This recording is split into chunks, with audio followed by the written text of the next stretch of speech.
Alright, welcome to my initial reaction to Star Wars The Rise of Skywalker. The final conclusion to the Skywalker saga, the final chapter you'll ever get to see in the Skywalker era. So, what do I think of this film? So far, I've actually seen it 5 times, which is more times than any film ever, actually. So it kind of has unknowing power, but I still, for some reason, don't think it's the best Star Wars movie you'll ever see. Like, for starters, I really like a lot of the concepts the film has to offer, as well as, a lot of the themes and feelings, plot points, and directions it took. I mean, it did play it safe, but also added in bold moves within it as well as Han Solo's the illusion of Han Solo in Kylo Ren's perspective at the ruins of the Death Star. But I'll get more into that later. The movie starts off basically with Kylo Ren going on a rampage on Mustafar, much like his grandfather Anakin when he slaughtered all the Trade Federation personnel.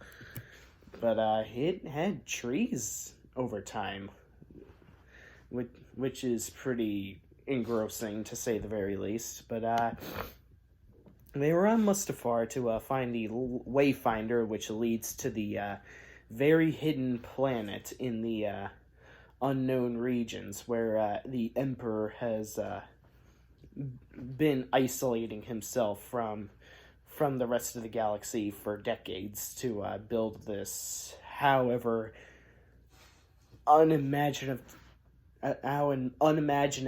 and unequivocally large it is. It's like the number of Star Destroyers is like it's like half the population of the United States. I could be exaggerating, but what the fuck ever. They didn't specify how many Death Star Destroyers there were.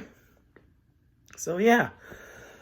A good kickstart to the movie with Kylo Ren going on a rampage, picking up a Wayfinder, leading himself to the uncharted planet in the unknown regions known as Exegol, with very intimidating scenery on the atmosphere of Exegol, where he enters the Emperor's Citadel. And the moment that he says that he made Snoke, I was starting to question, and then suddenly when it transitions from the Emperor's voice, "I've been every voice you have ever heard," and then it transitions to Snoke's voice, "You have ever heard," and then Darth Vader's voice, "Inside your head," which kind of suggests that I guess that Kylo Ren still thought his grandfather was Vader when he was talking to that damaged helmet of his in Force Awakens. Maybe that would probably answer a lot of questions for a lot of people that wondered why Kylo Ren was talking to this supposed ghost of Darth Vader, even though Darth Vader turned back to the light, but it was the Emperor talking inside Kylo Ren's head all this time. But, of course, one point where I started to get disappointed was that they didn't really explain much of how Palpatine survived, how he was brought back to life, then some resistance soldier saying that he was supposedly cloned by the Sith Eternal, which is kind of a throwaway line that doesn't really give enough detail, but whatever. And then one thing I know was not an accident, it was when right after the Emperor gave the command to Kylo Ren to kill the girl, Kylo asked who she was, and then they cut the camera, which I'll get to in a bit, and then they cut to the Falcon crew trying to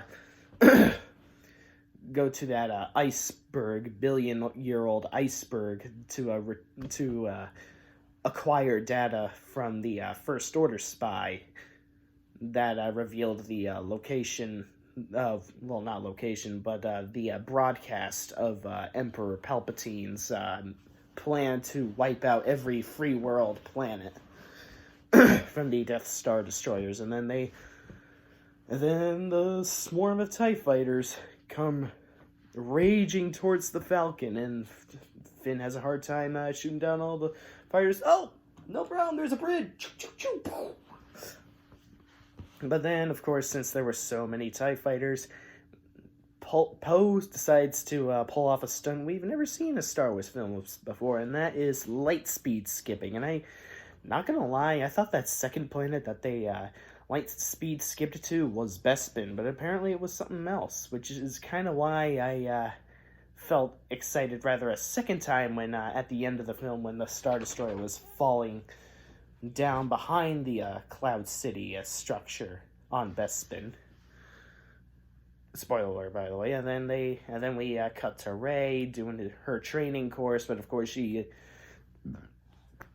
can't finish the training because she's been having terrible visions of herself and Kylo Ren becoming the rulers of the Sith. And with the we cut to and then we go to the hilarious debates between Rey and Poe.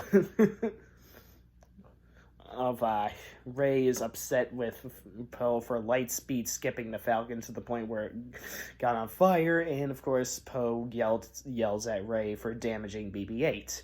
You know, I'm not gonna really review the whole movie from start to finish, but I'm just gonna let me skip to the pros and cons. The pros was that to learn that Janna from the one of the moons on Endor was a stormtrooper herself, much like Finn, and their conversation with Finn on why they defected from the First Order, their Force instincts was pretty intriguing to listen about, and so that's why I guess that's why they defected from the First Order. The Force guided them away from the First Order. Their heart just didn't share any Sith traits, so they defected from being space Nazis. And another pro is General Pride, which I am a little confused why they didn't even use this guy earlier in many previous films. I don't even know why he was even absent in many previous films for 3 decades in the first place. It didn't make sense to me. I mean, he even mentioned to Palpatine, "As I served you in the old wars, I serve you now." I mean, goddamn, this guy was fucking awesome. Why wasn't he used early in any previous Star Wars films? He was so damn good. Richard Grant is a legend. He's top tier. And this also leads me to my next point. I don't like how Hux was utilized in this film. I am okay with my expectations being subverted as him being the spy of the First Order, as him having a lot of ire towards Kylo Ren assuming command of his army, but the way he dies, it just doesn't click well with me. Same with the fact that Rose had very little screen time. I mean, do you really... Come on, Abrams. I know you want to turn the toxicity into a complete 180, but what you're not realizing is that you're flipping the card on the other side. The toxicity card on the other side, because you're now upsetting the people that loved The Last Jedi, which was a really good portion, might I add.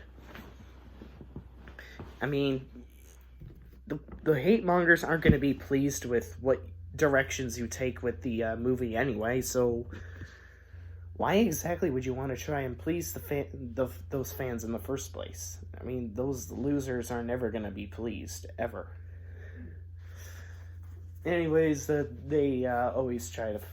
They use C-3PO to try to decipher the dagger, and since the Sith language was not in his database, they had to go to Kijimi for Babu to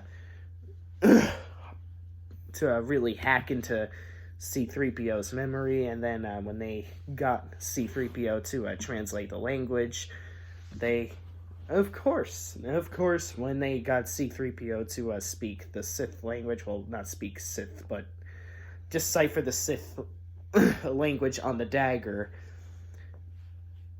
it was, of course, one of the moons on on one of Endor's moons, and of course, of all places, it's the ruins of the Death Star 2, no less.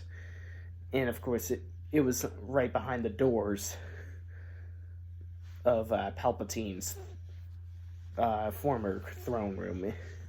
And then while Rey is entering the dark and grittiness in the grim feeling of the interior of the Death Star wreckage, she encounters her Sith self from the supposed future if she lets her anger and fear and hate get to her by slicing down Palpatine and becoming a Sith Lord with Rey. And then, of course, right after said actions happened, well, not said actions, but after she was beaten and paranoid by her future clone, Kylo Ren just happens to be there and then smashes the Wayfinder into pieces, and then commences the lightsaber fight. Rey was actually about to lose that fight. She was doing pretty terribly when Kylo Ren was unleashing his full fury upon her. But of course, as soon as Leia decided to contact Kylo Ren via forced Skype call, Rey, out of pure unbridled rage, just had to take the lightsaber, then stab Kylo Ren, which I was initially saying, no, Rey, no, you did not do that, Rey, no.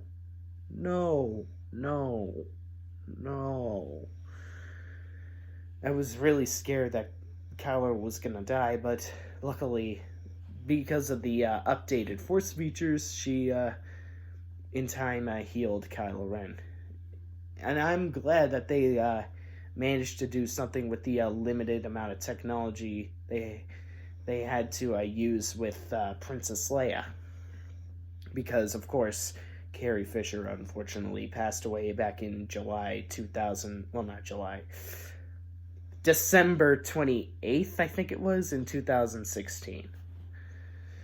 I need a drink.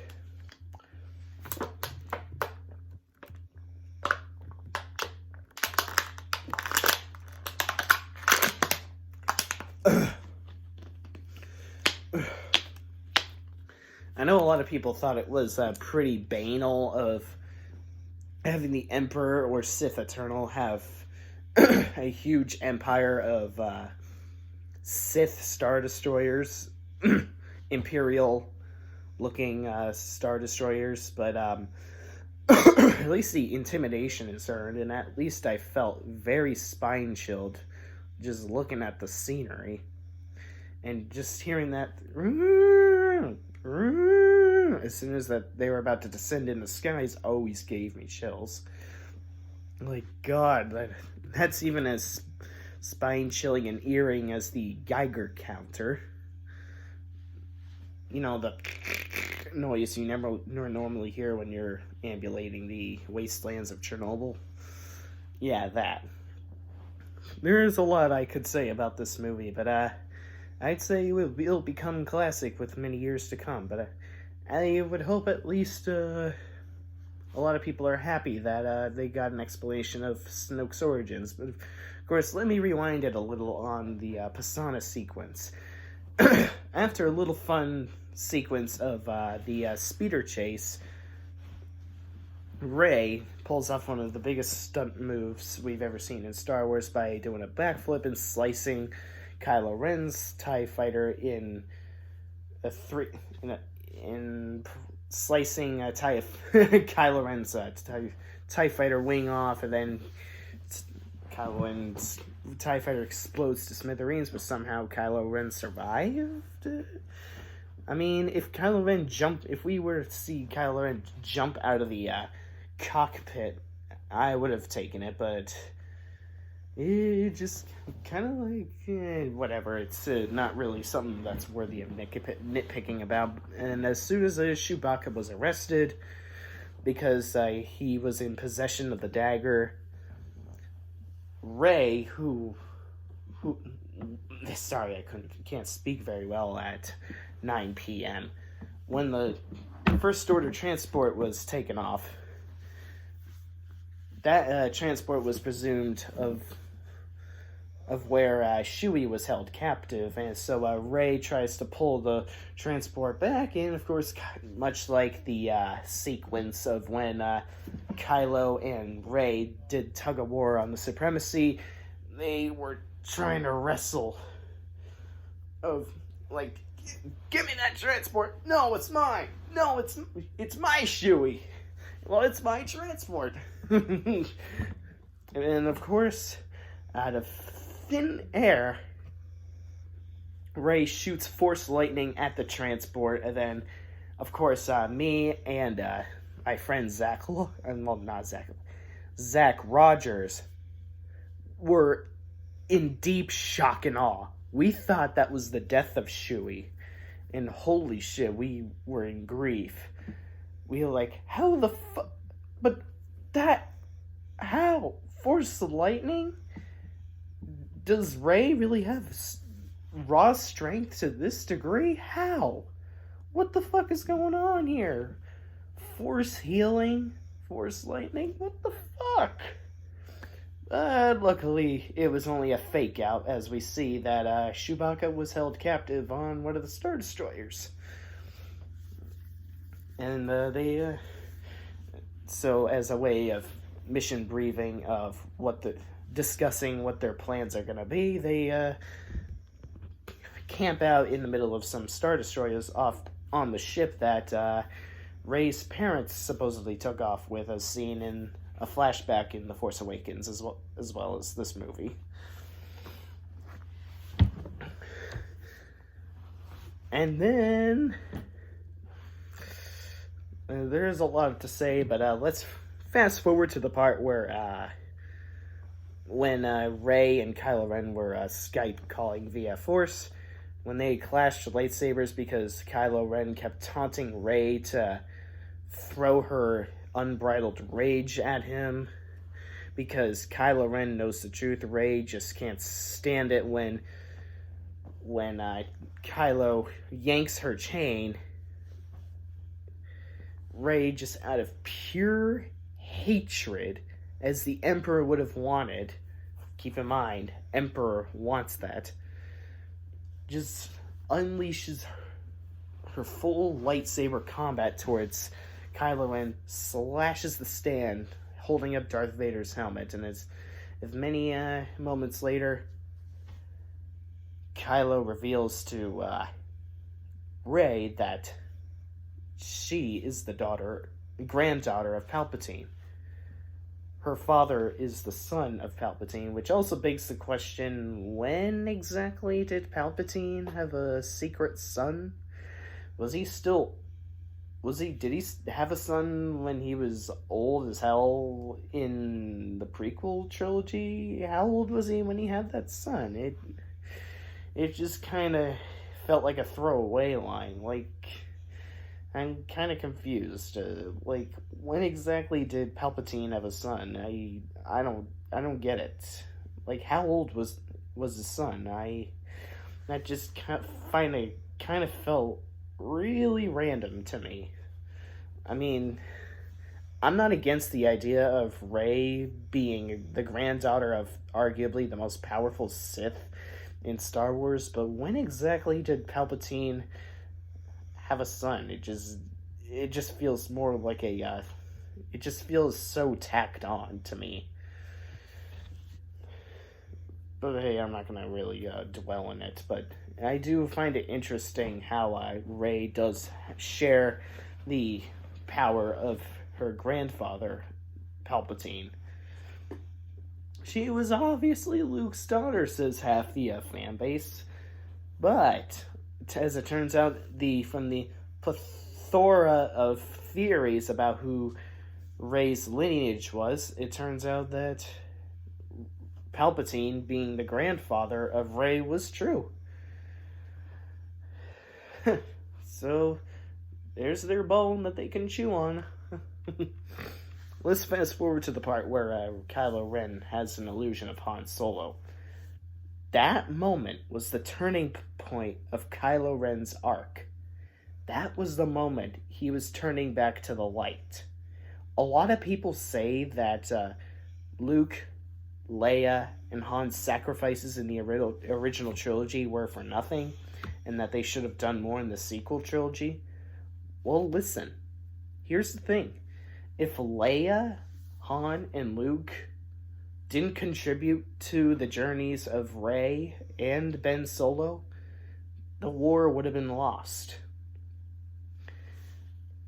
Han Solo is the sole reason, as well as Leia, why Ben turned back to the light side. I mean, when I first saw Han Solo come back on the big screen as an allusion to Ben Solo, I was thinking to myself, is this CGI or unused footage and dialogue from The Force Awakens, or is this really Harrison Ford I'm seeing?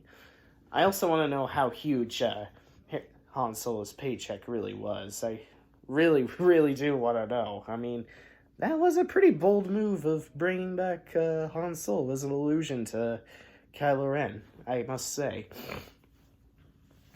And fast forward to the scene where Rey goes on Octu to completely trash and set Kylo Ren's TIE fighter into a raging inferno, including her lightsaber, and then Luke Skywalker's ghost says, "Hey, the Jedi's weapon deserves more respect," as sort of a jab. I wouldn't say it's a jab at The Last Jedi, as Luke was having a character progression following his pep talk with Yoda at the very end of The Last Jedi. So it's not really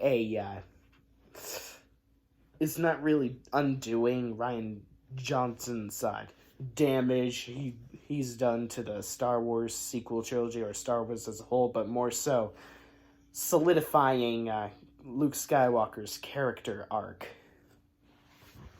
The fact that Luke Skywalker gave Rey pep talk to calm her down about her horrifying vision of becoming a Sith with Kylo Ren on the throne was absolutely great. There's more to it than just blood. Leia saw Rey's heart. There's more Skywalker in her heart than there is Palpatine in her blood. So a lot of people who question whether or not Rey was training with Luke over the past 3 decades has now been answered, because a lot of people think or presumed that Leia never received any training from Luke whatsoever, which is why they thought Leia using the Force to save herself from the spaces of vacuum was just a cop-out. Well, it's not really a cop-out if she learned lightsaber combat and the Force training for the past 3 decades, as implied by Luke Skywalker himself, and Leia herself even said that she envisioned someone else picking up that lightsaber and finishing her journey. Also, a lot of people say that the prophecy was all for nothing and that Darth Vader's legacy was ruined. I disagree. The prophecy, as said by Yoda, as well as a lot of other people, have always said that it was misinterpreted. "Misread the prophecy, I may have." I don't know if that's the exact words Yoda said, but it's pretty close. The prophecy first said it was Darth Vader, well, not Darth Vader, Anakin Skywalker, and then the original trilogy said that it was Luke Skywalker, and then if it wasn't Luke Skywalker, then Leia is the last hope, and then Obi-Wan even said himself, "If you don't face Vader, then the Emperor has already won. You are our only hope." I mean, if you kind of really think about it, the prophecy never specified who was the chosen one. Besides, the prophecy never even made any sense to begin with. I mean, was it Anakin? Was it Luke? Was it Leia? I guess it was Rey, the granddaughter of Palpatine all this time. I mean, you can interpret the prophecy however you want. I mean, that's how highly vague it really was, and which is why the prequels still to this day don't exactly click too well with me, but I don't hate them either. The only episode that deserves any abhorrence or detestament is Attack of the Clones. Phantom Menace and Revenge of the Sith are pretty passable. So yeah, as we rewind, we head back to the meeting of the Resistance on how we're gonna strike back at the First Order and the Final Order, which is the massive fleet of the Sith, while Lando is elsewhere trying to gather Free World Fleet to help out the Resistance destroy the tyrannical First Order and Sith once and for all. The Resistance, with very little amounts of platoons they have, give it all. They give it their all, while Rey goes to the Citadel to confront the Emperor. It was also a little nice touch how Kylo Ren parked the Imperial TIE Fighter next to her X-Wing, which, rewind a little. Another nice little touch is when Rey had no vehicle to fly out of Ahch-To. It was a nice little touch how Luke Skywalker forced the X-Wing out of the water as an echo to Empire Strikes Back, because it gives a big fuck you to, because Luke is essentially saying fuck you to his weakness from Empire Strikes Back, and it really shows how much he's come a long way as a Jedi for the past 3 decades. So then he passes on his X-Wing to the new generation, which is Rey, who flies Luke's X-Wing to the Citadel on Exegol. And I just love the confrontation against the Emperor, as well as the aerial battle against those Death Star destroyers, which is another thing I am glad that there's no Death Star 4, but of course, JJ just couldn't help himself but to add that Death Star technology cannon and use it to completely destroy Kijimi. You really were sneaky about that one, aren't you, JJ? You just really couldn't help yourself but to just thrust that in there. You just really couldn't help yourself, did you? Oh, there's no Death Star 4. Let's just have all the Star Destroyers become Death Star Destroyers. I can only imagine that's what was happening at the meeting, so no one would have any gripes about Death Star 4. I can only imagine. Oh, JJ, you really are a sneaky one. Hey, nonetheless, when the Resistance was depleting very rapidly, almost seemingly very hopeless against the Sith fleet, as soon as they said, "But there's more of us, Poe. There's more of us." This massive free world fleet full of civilians. It wasn't a navy, it was civilians all over the galaxy affiliated with the free world fleet. Holy shit, I got chills. My chills were erupting on my back. Like, holy fuck. I don't think I felt this much felicity in a Star Wars movie ever in my life. The inner child in me was screaming, "Fuck yeah! Now we're fucking talking." And then they give it their all at the Sith fleet that was about to destroy pretty much the whole galaxy, because there's more free world fleets free worlds than you could possibly imagine, because there is a shit ton of Star Destroyers. But then, meanwhile, with the merciless onslaught of the Emperor, he decides to give himself the 15 kill streak and then electronically magnetic pulse the sky. It's like, damn, the Emperor must have acquired a 15 kill streak to acquire that electromagnetic pulse. As I was joking in my mind. I remember one time when I was having a conversation with my good friend Peter Bellucci that hopefully there's no Death Star, and thank goodness there sort of wasn't, at least. I was hoping that the next super weapon would be to suck all the force powers from force-sensitive people, and as it turns out, Palpatine himself was that. He harvested the force from Ben Solo and Rey. And so I sort of predicted it, except it wasn't a super weapon, more like from the most powerful Sith in Star Wars history.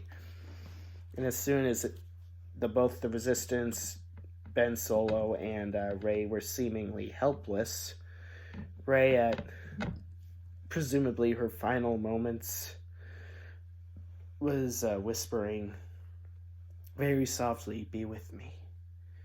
Be with me." And a whole bunch of ghostly Jedis from thousands of generations, whether it be Ahsoka, Kanan, Qui-Gon, Obi-Wan, Anakin, Ayla, who else? Luminara, Mace Windu, Luke, I'm forgetting one other Jedi. Oh yeah, Yoda. Who could ever forget Yoda?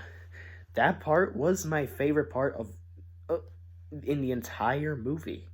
I loved that. It was so fucking beautiful. I loved it when all the generations of all the Jedi from most of the Jedi from past generations were guiding Rey in her last stand against the Emperor.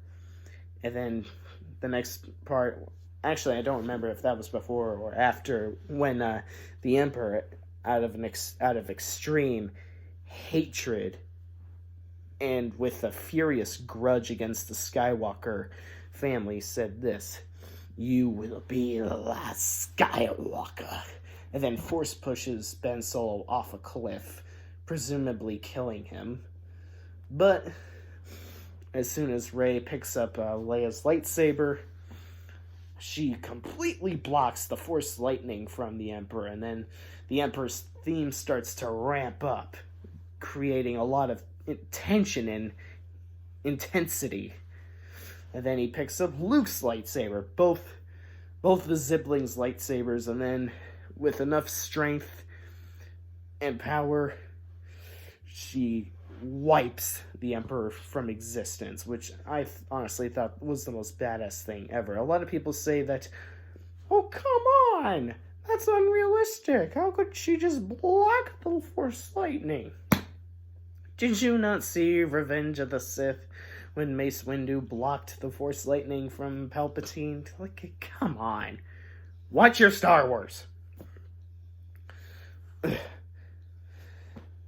And of course, who can ever deny the chills that they get when the Force theme starts ramping up, when the Sith Citadel explodes to smithereens, as well as the Sith fleet depleting rapidly to the atmosphere. And I got chills when they showed a montage of all the First Order Star Destroyers collapsing on Bespin, on Endor, in Jakku. And a lot of people say, "But that's a ripoff of Independence Day." Because Star Wars takes place on Earth. You see, there's a huge difference between criticism and desperation to detract a movie. That is desperation to detract a movie, especially when, like, who really even takes Independence Day seriously? It's just a B movie. Like, who really takes Independence Day seriously? Who is anyone to care whether or not J.J. Abrams even takes inspiration from Independence Day in the first place. Also, Independence Day is fun to watch, morons. Why does it count as a sin if J.J. Abrams takes inspiration from Independence Day? Like, the montages of Star Destroyers falling on different planets as opposed to different cities in a Star Wars galaxy rather than here on Earth in real life. Those two aren't the same thing. I swear to God, you morons are desperate to criticize the movie for the pettiest bullshit ever. Like, shut the fuck up. Besides, if that wasn't featured in the movie, a lot of you would have hurled your tomatoes at them for not adding nice touches like how the Return of the Jedi did it. How come I'm not seeing how it's supposedly a ripoff of Return of the Jedi? I mean, if anything, that echoes Return of the Jedi more than it does to Independence Day. Besides, you shouldn't even be calling the Rise of Skywalker a Return of the Jedi ripoff. The only times I noticed anything close to Return of the Jedi was Luke giving pep talk to Rey in order to face her fears of facing up against the Emperor, echoing Obi-Wan giving Luke pep talk in order to face against the Emperor and his still dark side imprisoned father, Darth Vader, also Anakin. The montage of planets of people celebrating Andor, First Order collapsing or rapidly depleting in fleets. And the ending shot of Force Ghosts, which I'll get to later. And I honestly can't really think of anything else. I really can't. I'm sure there's a lot of other things that resemble Return of the Jedi in The Rise of Skywalker, but there really is not all that much to compare The Rise of Skywalker to Return of the Jedi for, other than, and of course the defeat of the Emperor. And Death Star 2 is in both of them as well. So there's that. But that's really it. And even then, that's not even really anything that qualifies this movie as a ripoff or tribute to Return of the Jedi. They're just similarities. They're just echoes. You're confusing echoes with ripoffs. Just because something echoes or has similarities doesn't qualify it as a ripoff. And of course, we cut to the celebration of the Resistance, and the funny thing I've noticed is when Maz Kanata hands Chewbacca a medal as a nice little touch to a fuck you to A New Hope for not giving Chewbacca a medal. Here's the Rise of Skywalker giving Chewbacca a medal for participating in the final battle of the Resistance against the First and Final Order. Also, it would have also been better if following Rey going on Tatooine to revisit Luke's old home, it would have been honestly better if Ben Solo was with Luke and Leia right before Rey responds to this elderly asking who she is. Rey Skywalker. I mean, Ben Solo saved Rey after all. I don't see what they would have had to lose by adding Ben Solo in with Leia and Luke, and also Anakin. I mean, what held them back from putting Ben Solo as a Force Ghost next to Luke and Leia? Ben Solo saved Rey. Like, why wasn't he as a Force Ghost? I loved the ending, but that missed opportunity is what bugs me the most, not to mention the lack of screen time for Rose. That damage control for The Last Jedi is especially what pissed me off the most. You would have figured that Rose would have been given more screen time as a big fuck you to all the hate mongers, but no, unfortunately not. They just had to do damage control rather than big fuck yous, rather than pushing the boundaries. Rise of Skywalker, all in all, could have been better, but I still enjoyed the hell out of it. I still think it's a pretty badass film, but it also at the same time has a lot of problems that infect the film very horrendously. Especially when they didn't explain enough how Palpatine returned. Everyone was fighting and fighting for Snoke's backstory, only to have more questions about the survival of Palpatine. That's another thing, really. Let me rewind a little to the kiss of Kylo and Rey. Strangely, I was originally up against that idea of Reylo being confirmed, but for some reason, it just didn't bother me. I mean, unlike Anakin and Padme, Ben and Rey kissing makes sense. Because Ben put Rey before himself. He would rather have Rey live than himself, because he has nothing left to lose in the galaxy. I mean, if you look at it this way, he lost Han Solo, has no uncle, also has no mother. He has no family left, so all he has left is Rey. So he decided to put Rey before himself. So he force-healed Rey, her lifeless corpse, temporary lifeless corpse, and then resurrected Rey from the dead. And then Rey,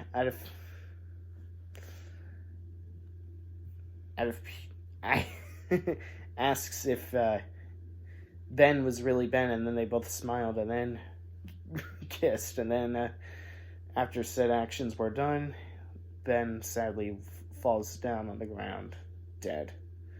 That unfortunately made me sad, because I really would have wanted them to live happily ever after on, say, Naboo.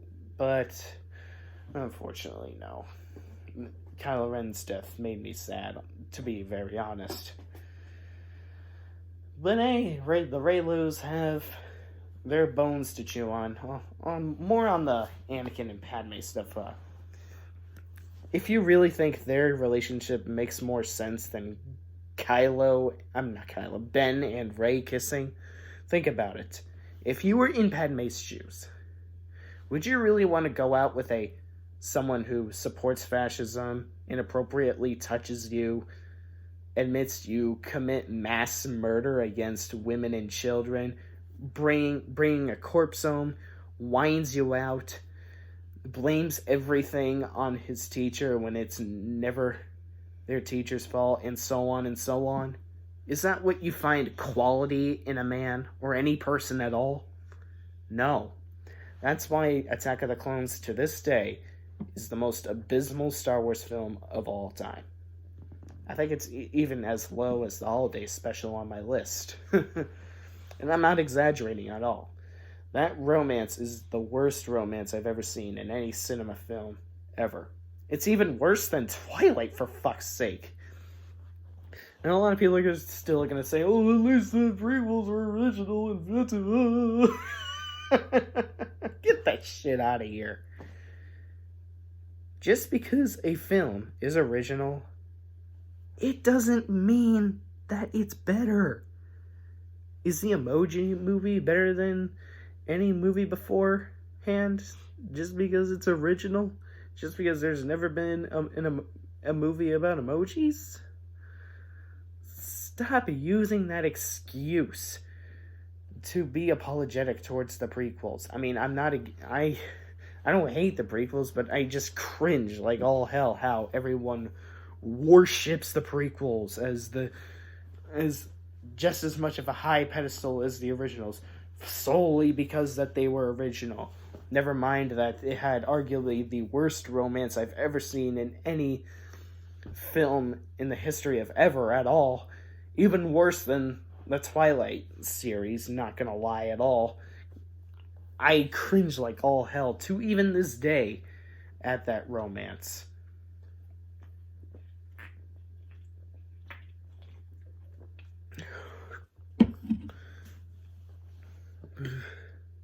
So, yeah. Sorry, but you kind of need to really clean your nostalgia goggles, because just because an era was a part of your childhood, and just because it was years ago doesn't mean we should take it any more seriously as a part of the saga. Not to mention, why should we even have to be so soft on Attack of the Clones just because there's an era or a movie or two in the Disney era that you don't like? Like, stop throwing your knowledge out the window just because the prequels are no longer doing anything relevant to the Star Wars series or saga. Stop intentionally forgetting why you didn't like them so much. Stop it. Just because they were original doesn't mean they were better. That's like saying the shitty band Sleigh Bells is better than Metallica's 2 latest albums. Like, seriously. Use your rational thinking. Use your rational thinking. Your critical thinking. You have brains. Use it. I'm not saying you have to have the same standards as me, but stop letting the power of nostalgia get to you. Because you're putting nostalgia over quality. And when stuff like that happens, it's not going to end it's not going to end with you very well at all, because you're having this nostalgia over substance fallacy. I mean, when you say something like, the prequels are better because they were original, how's that not any different from saying Crown Royal in cereal is better than milk in cereal because it's original? I mean, it's original, but it still tastes like absolute ass fuck. Alright, I think I'm getting really long-winded with this review. All in all, I say The Rise of Skywalker, while it doesn't meet its predecessors, it's still a very welcoming addition to the Star Wars saga, as well as a very neat finale to the Skywalker saga. So, I think I said pretty much all I can say, at least as much as I could say about this movie as possible. Have a good day, have a good night, may the Force be with you guys, and space out.